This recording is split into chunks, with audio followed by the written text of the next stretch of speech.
now. Congress పాలనపై BRS working president KTR fire అయ్యారు. ధాన్యం సేకరణ, బియ్యం కొనుగోలులో భారీ కుంభకోణం జరిగిందన్నారు. పౌర సరఫరాల శాఖలో 1000 కోట్ల స్కామ్ జరిగిందని ఆరోపించారు. బీఆర్ఎస్ ప్రశ్నలకు ప్రభుత్వంలోని మంత్రులు ఎందుకు స్పందించడం లేదన్నారు. రాష్ట్రంలో కుంభకోణాల కుంభమేళా నడుస్తోందని ఎద్దేవా చేశారు. పౌర సరఫరాల శాఖలో జరిగినటువంటి అవకతవకలపై సిట్టింగ్ జడ్జితో విచారణ జరిపించాలని డిమాండ్ చేశారు. కాంగ్రెస్ అంటేనే స్కామ్ గ్రేస్ అని పిలుస్తారు. కుంభకోణాల కుంభమేళ జరుగుతుంది తెలంగాణలో ఈ కాంగ్రెస్ వస్తే అనే మాట మేము ఎన్నికల ముందు 6 నెలల ముందే చెప్పడం జరిగింది. ఇవాళ కాంగ్రెస్ పార్టీ పెద్దలు ముఖ్యంగా ఈ రాష్ట్రంలో ఒకటే ఫిలాసఫీ పెట్టుకున్నారు. గల్లీ మే లూటో, ఢిల్లీ మే బాంటో. అంటే ఇక్కడ దోచుకో, గల్లీలో దోచుకో, ఢిల్లీలో అక్కడ ఉండే కాంగ్రెస్ పెద్దలకు అక్కడ ఉండే వారికి మరి అందులో ఎందుకంటే సామంతరాజులు కప్పాలు కట్టాలి కాబట్టి ఇక్కడ నుంచి అక్కడ వరకు వారు పంపకాలు, సూట్ కేసులు మోయడం ఇవన్నిట్లో బిజీగా ఉన్నారు.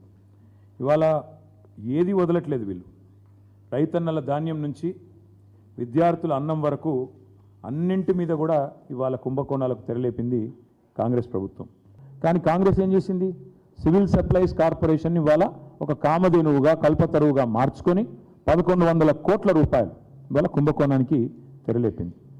ఈ విషయం మొత్తంలో మా అనుమానం అయితే ముఖ్యమంత్రి రేవంత్ రెడ్డి గారి కార్యాలయం ఆయన అనుమతి లేకుండా, ఎందుకంటే శివుడు ఆజ్ఞ లేనిది చీమ గుట్టదంటారు. ఇవాళ రేవంత్ రెడ్డి పాత్ర లేనిది, రేవంత్ రెడ్డి ఆజ్ఞ లేనిది ఉత్తమ్ కుమార్ రెడ్డి గారు అది చేస్తారని నేనైతే అనుకోను.